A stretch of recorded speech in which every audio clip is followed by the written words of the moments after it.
So, my name's Acacia, and I thought I would introduce you to my domestic gap year, and you're going to help me pack because I don't know how to pack for things. Basically, oh my goodness, I'm still not looking at the camera. Basically, I graduated school. I graduated school in November last year, so November 2020, and I'm not going to uni this year. So I have nothing to do with my life. But basically what's happening is I'm moving to Melbourne with a friend, hopefully getting a job, and we'll see how that goes. I am just holding my phone because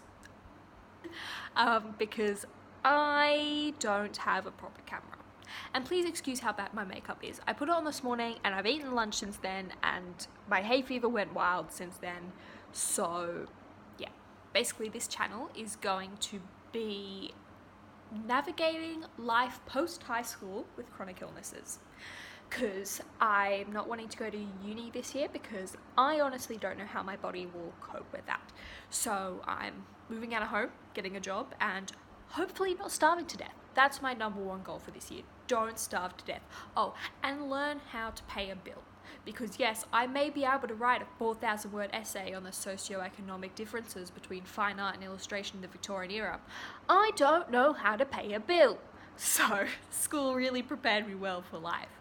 And you're going to come and pack with me while I talk a bit about myself, because I've never packed for life before. Like, I've packed to go on holidays, but as I found out, that's very different to packing for the foreseeable future. Okay, so this bit is probably going to be relatively short because it's about 1,000,000 degrees outside of the kitchen because I've got the air conditioner on in there. But we're gonna try and pack.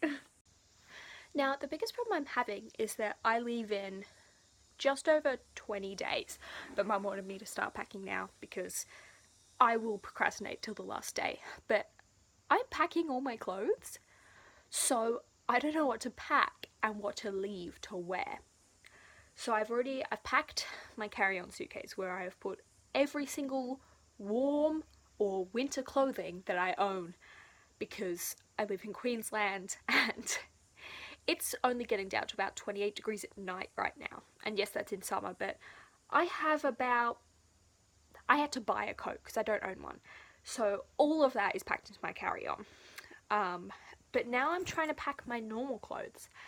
And okay, packing clothes is fine. I know I need to take my clothes. But the problem is I can only have 23 kilos in my suitcase. And I have a lot of books that I want to take, and I just don't think that's going to be doable. So while I try and figure out that, yeah.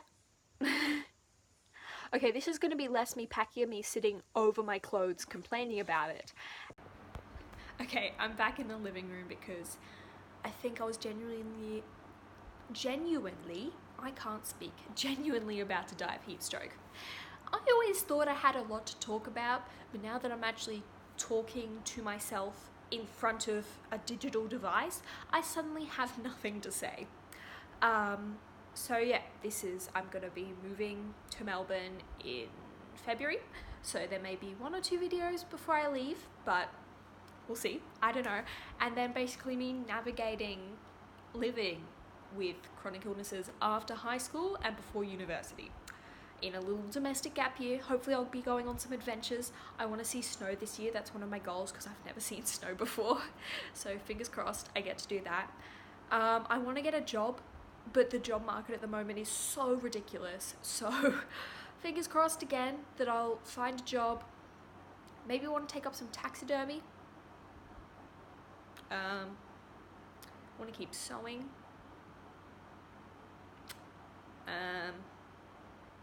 Might try to do a puzzle. Never been a big fan of puzzles, but I feel like it's something I could enjoy. Yeah. So that's my life.